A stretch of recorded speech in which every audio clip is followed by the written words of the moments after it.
নমস্কার বন্ধুরা, অনুভা রান্নাঘরে আরও একটি নতুন রেসিপিতে আপনাদের সবাইকে স্বাগত জানাচ্ছি।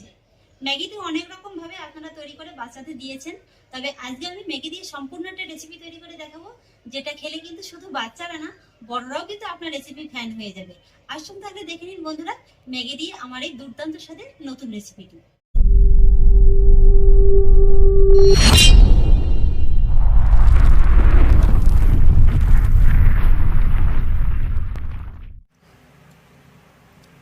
বন্ধুরা, আজকের এই রেসিপিটির জন্য দেখুন আমি এখানে নিয়েছি 1 প্যাকেট ম্যাগি। আর আমি এখানে বড় প্যাকেটের ম্যাগিটা নিয়েছি। আপনারা চাইলে কিন্তু ছোট ম্যাগিটাও নিতে পারেন, সেক্ষেত্রে 1 প্যাকেটের জায়গায় 2 প্যাকেট নিলেই হয়ে যাবে। এবার প্যাকেটের ভিতর থেকে ম্যাগিটাকে বের করে আলাদা করে নেব।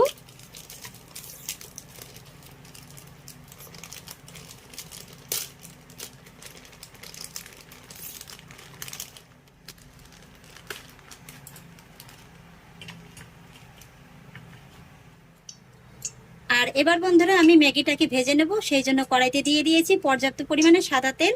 আর তেলটাকে কিন্তু আমি মিডিয়াম ফ্লেমে মিডিয়ামভাবে গরম করে নিয়েছি। এবার মিডিয়াম লো ফ্লেমে এই ম্যাগিটাকে তেলের ভিতরে দিয়ে আমি উল্টে পাল্টে গোল্ডেন ব্রাউন করে ভেজে নেব। ম্যাগিটাকে কিন্তু বন্ধুরা হাই ফ্লেমে ভাজা যাবে না, এইভাবেই কিন্তু মিডিয়াম লো ফ্লেমে উল্টে পাল্টে ভেজে নিতে হবে। ভাজতে ভাজতে দেখুন বন্ধুরা, এর ভিতরে কিন্তু সুন্দর একটা কালার আসতে শুরু করে দিয়েছে। এইভাবেই কিন্তু উল্টে পাল্টে ভেজে নিতে হবে। ম্যাগিটা কিন্তু আমার ভাজা হয়ে গেছে। আর দেখুন বন্ধুরা, এর কালারটা কিন্তু ঠিক এরকমই হবে, সুন্দর একটা গোল্ডেন ব্রাউন করে ভেজে নিতে হবে। গরম তেল থেকে তুলে এইভাবে তেলটাকে ভালো করে ঝরিয়ে নিতে হবে। তারপর একটি পাত্রে রেখে দিতে হবে।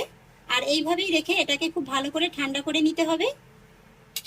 এদিকে ম্যাগিটা ঠান্ডা হতে হতে আমি একটি মিশ্রণ তৈরি করে নেব। আর মিশ্রণটা তৈরি করার জন্য এখানে দেখুন আমি নিয়েছি 1 বাটি সুজি, ওজন হিসেবে 200 গ্রাম।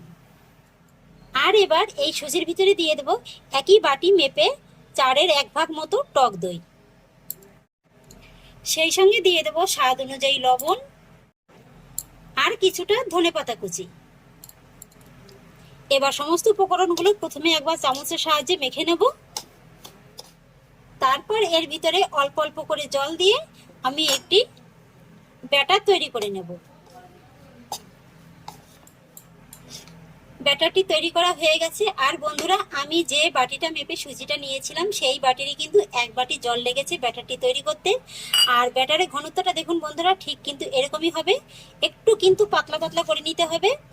আর এটা কিন্তু এখন 5 মিনিটের মতো রেস্টে রেখে দিতে হবে। আর এই 5 মিনিটের ভিতরেই কিন্তু এই যতটা পাতলা আছে এটা কিন্তু অনেকটা ঘন হয়ে যাবে। আর এদিকে দেখুন ম্যাগিটাও কিন্তু ভালোভাবে ঠান্ডা হয়ে গেছে। এবার আমি ম্যাগিটাকে একটু এভাবে ভেঙে নেব।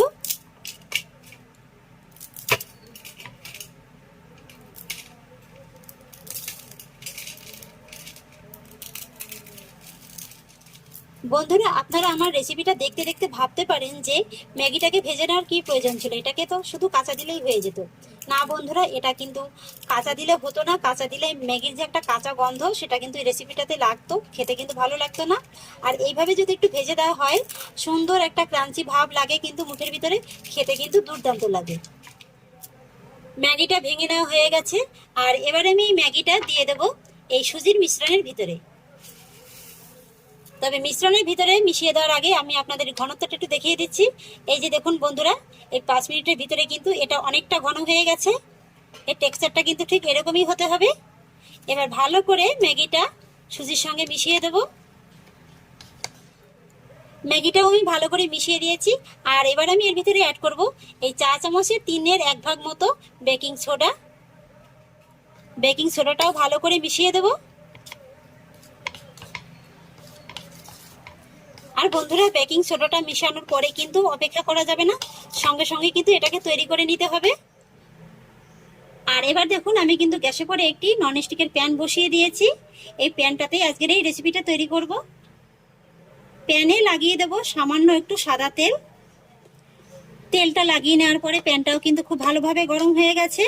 আর এবার গ্যাসের ফ্লেমটা লো মিডিয়ামে রেখে এই মিশ্রণটা প্যানের ভিতরে ঢেলে দিতে হবে। তারপরে একটা স্প্যাচুলার সাহায্যে মিশ্রণটাকে এইভাবে প্যানের ভিতরে সমান করে সেট করে বসিয়ে নিতে হবে। মিশ্রণটাকে কিন্তু আমি খুব সুন্দর করে সমান করে দিয়েছি। আর এবার গ্যাসের ফ্লেমটা কিন্তু একই রকম রেখে এইভাবে ঢাকা চাপা দিয়ে জাস্ট 2 থেকে 3 মিনিটের মতো অপেক্ষা করতে হবে এটার নিচের পাশটা হওয়ার জন্য। এবার বন্ধুরা আপনারা ভাবছেন তো যে দিদি ভাই সুজি আর ম্যাগি দিয়ে কি রেসিপি করতে চলেছে। হ্যাঁ বন্ধুরা, আজকে আমি সুজি আর ম্যাগি দিয়ে দারুণ সুপার টেস্টি সুজি ম্যাগির পিৎজা তৈরি করে দেখাবো। আর পিৎজাটা তৈরি হতে হতে এই 3 মিনিটের ভিতরে আমি আপনাদের একটা পিৎজা সস তৈরি করে দেখাবো। সেই জন্য একটি বাটিতে নিয়ে নিচ্ছি 1 চামচের মতো টমেটো কেচাপ, আর দিয়ে দিচ্ছি 1 চামচ এগলেস মেয়োনিজ। বন্ধুরা, এই মেয়োনিজটা আমি ঘরেতেই তৈরি করেছি। আপনারা যদি মেয়োনিজের রেসিপি দেখতে চান তাহলে আমাকে অবশ্যই কমেন্টে জানাবেন, আমি কিন্তু অবশ্যই আপনাদের এই এগলেস মেয়োনিজটা তৈরি করে দেখিয়ে দেব। সেই সঙ্গে দিয়ে দেব ম্যাগি মশলাটা,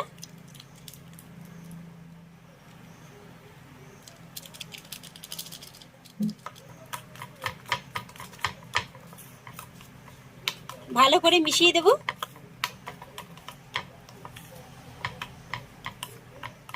এদিকে 3 মিনিটের মতো হয়ে গেছে, এবার আমি ঢাকাটা তুলে নিচ্ছি। আর এই যে দেখুন বন্ধুরা, এটা কিন্তু ফুলে অনেকটা বড় হয়ে গেছে। আর দেখতে দেখুন বন্ধুরা কতটা সুন্দর লাগছে। আপনারা নিশ্চয়ই একটা জিনিস লক্ষ্য করেছেন, আমি যে ম্যাগিটা ভেঙে টুকরো করে দিয়েছি এর ভিতরে, এটা কিন্তু খুব সুন্দরভাবে বোঝা যাচ্ছে আর দেখতেও কিন্তু অসাধারণ লাগছে। আর এবার একটা স্প্যাচুলার সাহায্যে এর সাইডটা একটু এইভাবে ছাড়িয়ে দেবেন, দেখবেন যেটা কিন্তু খুব সহজেই ছাড়ানো যাচ্ছে। এই যে দেখুন বন্ধুরা, নিজের থেকেই কিন্তু একেবারে ঘুরে যাচ্ছে। ঠিক এই পর্যায়ে গ্যাসের ফ্লেমটাকে অফ করে দিতে হবে। আর একটা প্লেটের সাহায্যে এইভাবে এটাকে উল্টে ডিমোল্ড করে নিতে হবে। একই রকম ভাবে প্যানেতে আবার একটু সাদা তেল ব্রাশ করে দেব। এখানে কিন্তু বন্ধুরা তেলের পরিমাণটা খুবই কম লাগে। আর এবার গ্যাসের ফ্লেমটা একেবারে লোয়ে রেখে এটাকে এইভাবে আবারও প্যানের ভিতরে দিয়ে দিতে হবে। তারপরে আমি যে পিৎজা সসটা তৈরি করে রেখেছিলাম সেই সসটা এইভাবে এর উপর থেকে দিয়ে দেব। তারপর আমি এর ভিতরে দিয়ে দেব, এই যে দেখুন আমি এখানে নিয়েছি একটু নর্মাল চিজ, আপনারা কিন্তু এখানে মোজারেলা চিজটাও ব্যবহার করতে পারেন। চিজটাকে আমি একটা গ্রেটারের সাহায্যে এইভাবে একটু গ্রেট করে দেব।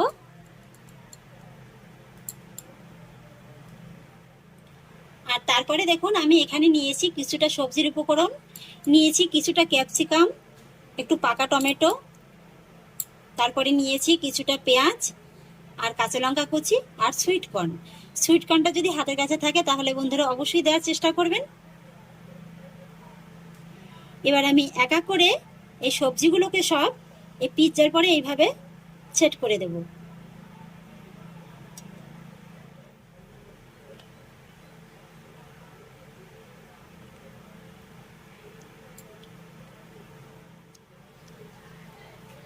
এবার আমি এক এক করে কাঁচা লঙ্কা কুচিটাও দিয়ে দিচ্ছি। তারপরে দিয়ে দেব সুইট কর্নটা। তারপর উপর থেকে আবারও কিছুটা চিজ এইভাবে গ্রেট করে দেব। আমি কিন্তু মোটামুটি ভাবে সব উপকরণগুলোই দিয়ে দিয়েছি।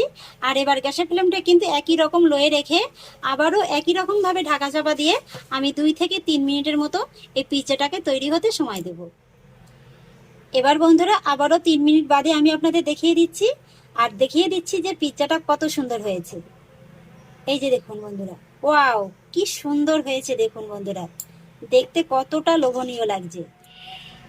এইভাবে শুধু একবার বাচ্চাদের সামনে তুলে ধরুন, আর শুধু বাচ্চারা কেন বন্ধুরা, বড়দের সামনেও যদি এইভাবে তুলে ধরেন ওরা কিন্তু আপনার রেসিপির সঙ্গে সঙ্গে আপনারও ফ্যান হয়ে যাবে আর বারবার শুধু জিজ্ঞাসা করতে থাকবে যে এই রেসিপিটা কিভাবে তৈরি করলেন।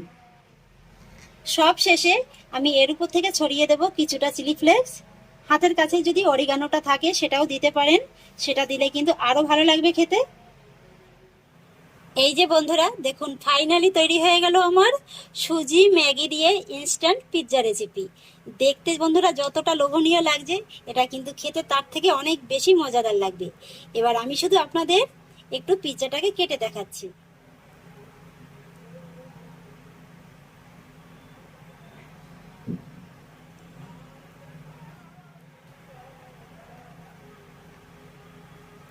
বন্ধুরা আমার মেয়ের তো আর তরই সইছে না, তখন থেকে পাশে এসে শুধু বলেই যাচ্ছে মা পিৎজা দাও পিৎজা দাও।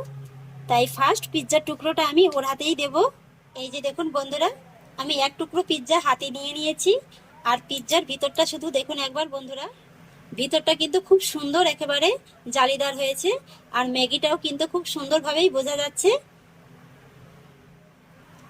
আর এর নিচের পাশটাও দেখুন, খুব সুন্দর কিন্তু একটা কালার চলে আসছে, একেবারে কিন্তু পুড়ে যায়নি। তো আমি যেভাবে আজকে আপনাদের পিৎজাটা তৈরি করে দেখালাম, এইভাবে অবশ্যই তৈরি করবেন, দেখবেন যে আপনাদের হাতেও কিন্তু ঠিক একই রকম এইভাবে পিৎজা তৈরি হচ্ছে। তো আশা করছি বন্ধুরা আমার আজকের এই সুজি আর ম্যাগি দিয়ে ইনস্ট্যান্ট পিৎজা রেসিপিটি আপনাদেরও খুব ভালো লেগেছে। যদি ভালো লেগে থাকে তাহলে আমাকে অবশ্যই একটা লাইক এবং কমেন্ট করবেন, সেই সঙ্গে বন্ধুদের সঙ্গে শেয়ার করবেন। আর প্লিজ বন্ধুরা, যদি আমার পরিবারের নতুন সদস্য হয়ে থাকেন তাহলে একটা সাবস্ক্রাইব করে পাশে থাকা বেল আইকনটি প্রেস করে দেবেন। ফিরে আসছি এরকমই পরের অন্য কোনো নতুন রেসিপি নিয়ে। সবাই ভালো থাকুন, সুস্থ থাকুন, ধন্যবাদ।